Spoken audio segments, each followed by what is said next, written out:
नमस्कार दोस्तों। Study for all agriculture competitive exam में आपका स्वागत है।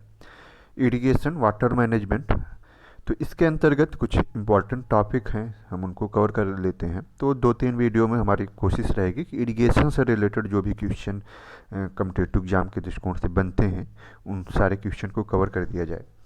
तो इरिगेशन क्या होता है, या इस सबको समझने से पहले सबसे पहले हम ये जान लेते हैं कि water resources of the world, अर्थात अगर हम कहें तो एक तरीके से जो जल के स्रोत हैं विश्व में, जल संसाधन के क्या स्रोत हैं या जल संसाधन क्या क्या हैं। तो उसमें हमारा जो जल होता है, अगर देखा जाए तो सॉलिड, लिक्विड और गैस तीनों फॉर्म में ये पाया जाता है। मे भी चांसेस कि कम्पिटिटिव एग्जाम में पूछा जाए। जनरली इसको सभी जानते भी हैं कि वाटर जो होता है वो हमारा सॉलिड, लिक्विड एंड गैस तीनों फॉर्म में पाया जाता है। लेकिन पूरे विश्व में जल के संसाधन रिसोर्सेज क्या हैं, ये एक महत्वपूर्ण है, कई बार कम्पिटिटिव एग्जाम में पूछा भी गया है। तो जो सबसे पहला कि 90 कहेंगे कि 97.39%, या कह सकते हैं कि more than 97% of the world, जो विश्व का जो जल है, पूरे विश्व का जो जल है उसका 97% जल जो है वो कहाँ पाया जाता है? समुद्र में, ओशियन में पाया जाता है। दूसरा, polar ice, iceberg and glaciers, जो ग्लेशियर हैं जिन्हें हम हिमनद कहते हैं या ध्रुवीय बर्फ जो होती हैं, उसमें सबसे ज़्यादा सेकंड नंबर पे जो जल पाया जाता है, अर्थात 2.01%।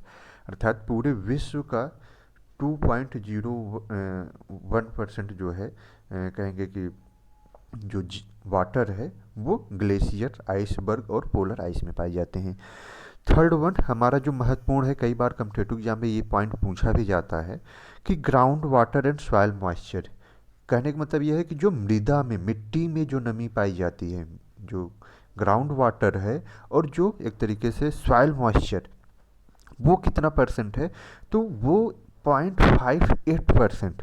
अब समझ सकते हैं कि जो मिट्टी में जल पाया, मृदा, ग्राउंड वाटर है, वो केवल पूरे विश्व के जल का 0.58 ही है। एंड लेक्स एंड रिवर्स, अर्थात जो झील हैं, तालाब हैं, सॉरी, झील्स या कह सकते हैं कि नदियां हैं, उनमें 0.02%, अर्थात जो नदियों में जल ये हम देखते हैं वो पूरे विश्व के जल का मात्र 0.02% है। एंड एटमॉस्फेरिक वाटर, एटमॉस्फेयर में भी नमी पाई जाती है, और ये हमारा 0.0001% है। तो ये टोटल, ये कई बार यूपीपीसीएस जैसे एग्जाम में भी पूछा गया है। तो एक सिंपल सा है कि समुद्र में सबसे ज़्यादा जल 97% के अबव, 2% हमारा ग्लेशियर, पोलर आइस पे पाया जाता है। जो हमारा ग्राउंड वाटर है या सॉइल मॉइस्चर है वो 0.58% है। ये परसेंटेज में है। तो ये हो जाएगा। नेक्स्ट वन जो एक बड़ा महत्वपूर्ण टॉपिक है, पूछा जाता है कम्पिटिटिव एग्जाम में, कई बार पूछा भी गया है, सॉइल मॉइस्चर मेजरमेंट। आखिर हम कैसे मालूम चलता है कि सॉइल में कितना पानी है, मॉइस्चर है, वाटर है, उसको कैसे हम मेजर करते हैं? तो उसको मेजर करने के दो मेथड्स हैं, डायरेक्ट और इनडायरेक्ट मेथड्स। पहला क्वेश्चन ये भी पूछा जा सकता है, अगर कभी कम्पिटिटिव एग्जाम में आपको लिखने को आ गया तो इस तरीके से सॉइल मॉइस्चर मेजरमेंट, तो इसको डायरेक्ट और इनडायरेक्ट ये आप टेबल बना के लिख भी सकते हैं। तो डायरेक्ट मेथड में हमारा थर्मोग्रेवी, कहेंगे ग्रेविमेट्रिक मेथड्स, ग्रेविमेट्रिकली। तो इसको हम oven drawing and volumetric methods, दो तरीके से ए एंड बी देखिए हमने किया है, तो डायरेक्ट मेथड्स हो जाएगा। और दूसरा हमारा जो बड़ा फेमस है, इनडायरेक्ट मेथड्स, पूछा भी जाता है। तो इनडायरेक्ट मेथड्स में हमारा फर्स्ट वन आएगा टेंशियोमीटर।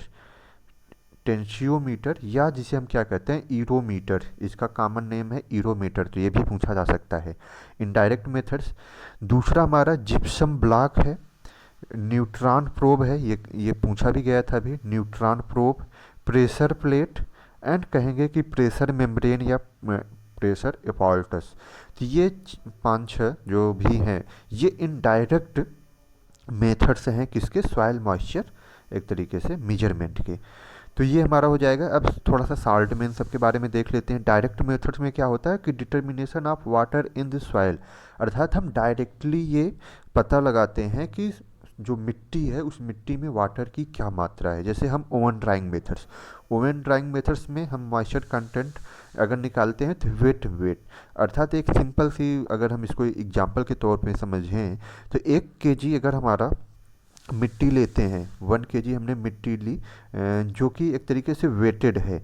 अब उसको वेटेड है, वो 1 kg वेट है, और उसको हम ओवन में ड्राई कर लेते हैं, सुखा लेते हैं। अब उसका वेट 750 ग्राम आ गया।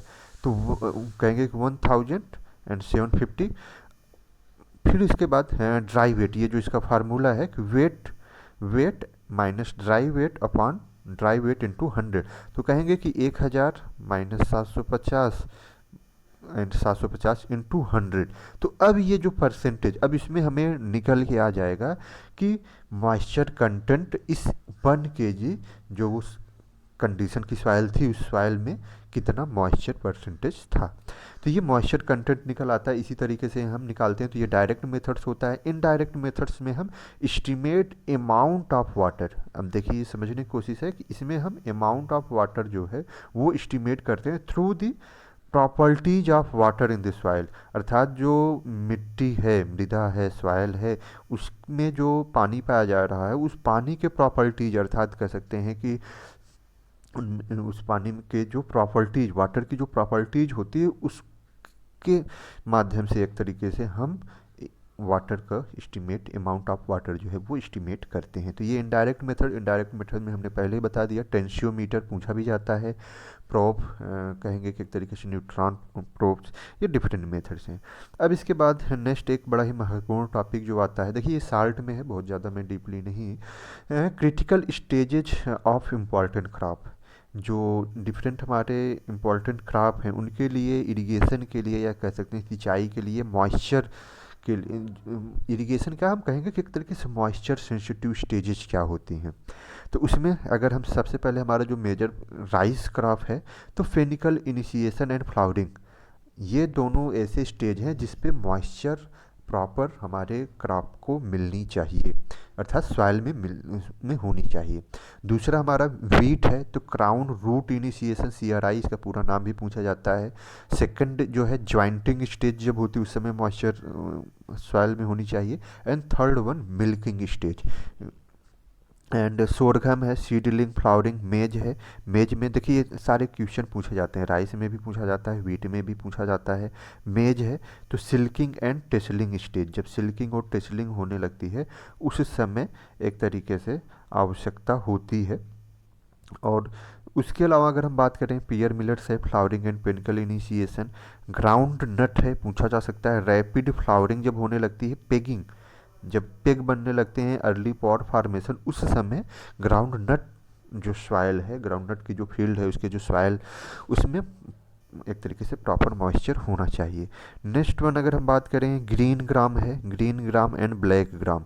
तो देखिए ये red gram, green gram and black gram, तो फ्लावरिंग एंड पॉड फॉर्मेशन। अब जैसे हमारा अगर ग्रीन ग्राम है एंड ब्लैक ग्राम, तो इनका साइंटिफिक बॉटनिकल नेम जो होता है वो एक तरीके से क्या होगा, कोई अगर तो कमेंट कर सकते हैं। नेक्स्ट वन शुगर केन है, शुगर केन एंड कहेंगे कि फॉर्मेटिव स्टेज। शुगर केन में सबसे इम्पॉर्टेंट स्टेज ऑफ मॉइस्चर कह सकते हैं वो फॉर्मेटिव स्टेज होता है। सीसमम ब्लूमिंग स्टेज, सनफ्लावर है, 2 week before flowering and 2 week after flowering, अर्थात सूर्यमुखी अगर है तो फ्लावरिंग से 2 सप्ताह पहले और 2 सप्ताह बाद। सोयाबीन है, flowering and seed formation. Cotton, tobacco है, टोबैको महत्वपूर्ण क्रॉप है। ट्रांसप्लांटिंग टू फुल ब्लूम, अर्थात ट्रांसप्लांटिंग करने से लेकर फुल ब्लूमिंग तक हमें प्रॉपर कहेंगे कि मॉइस्चर बना के रखना पड़ता है। पोटैटो में tuber initiation to tuber maturity तक। एंड इसी तरीके से रूट इनलार्जमेंट। तो ये हमारे महत्वपूर्ण क्रॉपें हैं, और इनके जो एक तरीके से महत्वपूर्ण, जैसे इसमें शुगर केन है, ग्राउंड नट है, सोयाबीन है, वीट, राइस, मेज, ये सारे ऐसे हैं कि जो कॉम्पिटिटिव एग्जाम में आपके पूछे जा सकते हैं। ग्रीन ग्राम, मूंग, इन सब में कि कौन सा एक तरीके से सेंसिटिव स्टेज होता है, मॉइस्चर सेंसिटिव स्टेज। तो ये एक इरिगेशन के बारे में हमने देखा कि इरिगेशन के लिए वाटर रिसोर्सेज क्या है वर्ल्ड में, और कैसे हम सॉइल मॉइस्चर को मेजर करते हैं, साथ ही साथ इम्पॉर्टेंट जो क्रॉप्स हैं उनके मॉइस्चर सेंसिटिव स्टेजेस क्या हैं उनके बारे में हमने डिस्कस किया। नेक्स्ट वीडियो में हम कोशिश हमारे इरिगेशन क्या है और methods of irrigation and water measurement, कैसे हम वाटर का मेजरमेंट करते हैं, इनके बारे में देख लेंगे।